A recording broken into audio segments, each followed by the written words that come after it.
I want to explain a little bit first about how the Crowning Touch came to be. And I can tell you that it happened the same year that I got originally privileges to do breech births as a primary caregiver, as what we call in Canada a most responsible person in the hospital. It was at the Montfort Hospital with a wonderful head of obstetrics. His name is Dan Moreau. And he gave me privileges because I had been in Frankfurt and I'd been doing studying, and I'd phone him all the time and I'd say, Dan, we've got to have a really good birth today. We're doing this upright positioning. We're doing fundal pressure. I have to tell you that. We're also doing, they don't ever use forceps. And then what I realized is that Frankfurt also, however, uses MRIs. So they do MRIs on all primates. Therefore, they're eliminating something like 15 or 18% of people that are coming to them if they have a pelvis that's smaller than, the obstetric conjugate is smaller than 12. Okay, they're starting to look at some other parameters now as well. And the Society of Obstetricians and Gynecologists of Canada, our SOGC guidelines, don't require any MRIs, and they actually don't want to start opening that window. They feel that and it's probably from studies like the Van Loon study that they feel like you don't really need to have MRIs on all women who are carrying private breeches. But I thought, I could end up with a head that's not coming as quickly as I'd like to. And in that eventuality, I will just have to deal with it as it comes. So it happened the same year that I got the privileges, of course. And the first time it happened to me, the baby's coming down.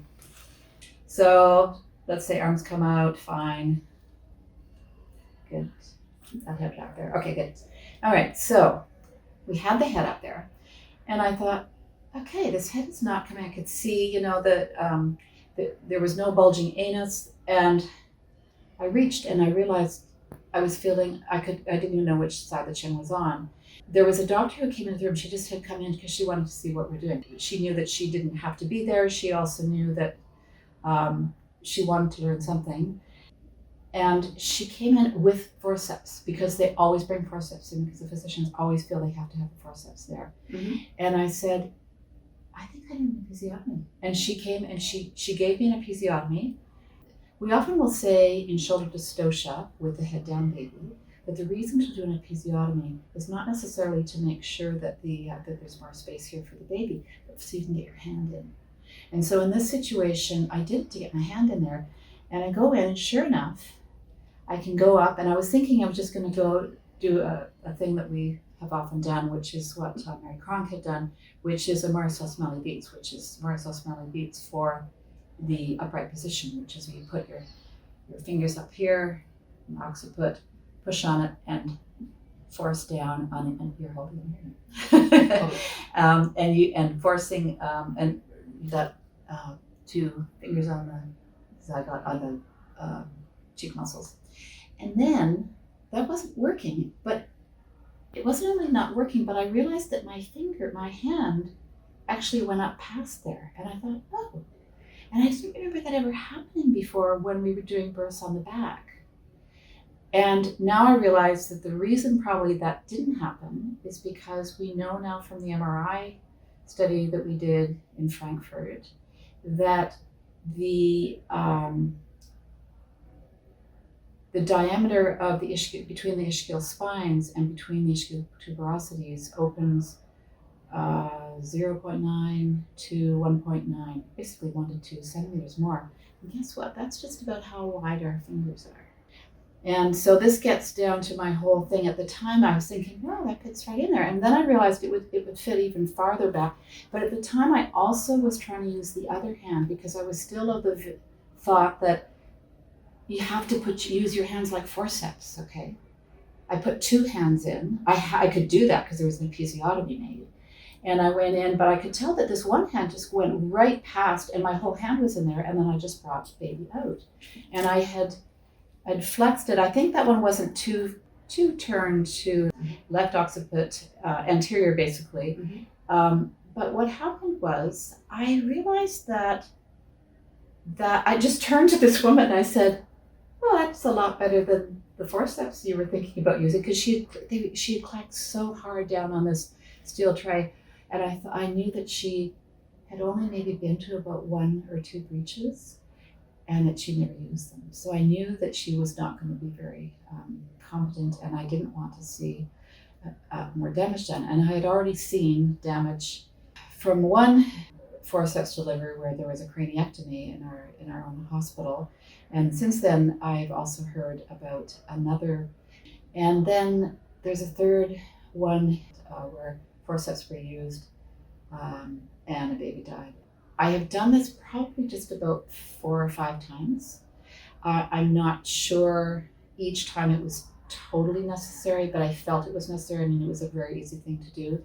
I don't do some of the other maneuvers that David does, like the reverse maneuver. I don't do that one, just because I was never trained to do it. And the second time I did it, I was on the other side. It's the one that I've got the video of, where this mother had been on the birth stool. I think she got off just a little early, and then when she fell over on her hands and knees, I think it forced the baby up a little bit.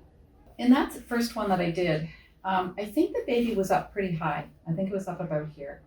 And I had to go in quite far, and I was trying to, so originally I started doing the Mauriceau smelling beats. And then what happened was, that's when I discovered that my hand would just go up there, and I was just amazed. And then I was using 2 hands, right? And I had the episiotomy. So I have not used an episiotomy since, because I suddenly realized that, first of all, I don't need to use 2 hands. Mm-hmm. And so when I first started teaching this, we had a meeting in Prague. We had the ICM in Prague, and then there were some meetings afterwards with some physicians. And then we had the first Amsterdam conference, and I presented it there. I did a whole presentation about people's hands. What I started realizing was, I think that William Smellie, who created forceps originally, so William Smellie, I studied his picture a lot. And what I realized was he's got a very big chubby face, right? Just look at this big chubby face. Can you see this on the? Oh yeah. Mm-hmm. So I looked at this chin and I went, okay, we have no photos of him, still living in the 1700s. He had big hands. And so I thought, okay, so he probably wouldn't have been able to go in there the way I went in there. And then I looked at Williams obstetrics and look at this. And so this is the forceps right here. And this is the hand. And I thought, why do they need the forceps? Certainly one would say, oh, well, but they're steel instruments and they can grab the head better, and you'd have 2 of them and they act like a salad tongs taking the baby out. Mm-hmm. But I thought, yeah, that's why they cause damage, because they are very hard steel instruments against a baby's head, whereas our hands are very forgiving. So what's beautiful about this is that the physicians in Amsterdam at OLBG made a decision to do a study with me, because they picked it up in Amsterdam, and there are 3 female physicians in particular, and at Leonie's unit, and they also picked it up in Oxford, one of the midwives there. Mm-hmm. And so we're doing a study. So we put in an abstract to FIGO, and that was already 2 years ago. I've been dealing with a few other studies, as you know, trying to get the frontal pressure study going. But this one is actually, I've got my data collected on this now. We've pretty well got the data from them as well. We're just working through ethics, and I want them to get they've got all their database together too, so they're working on it. Great. Thank you. You're welcome.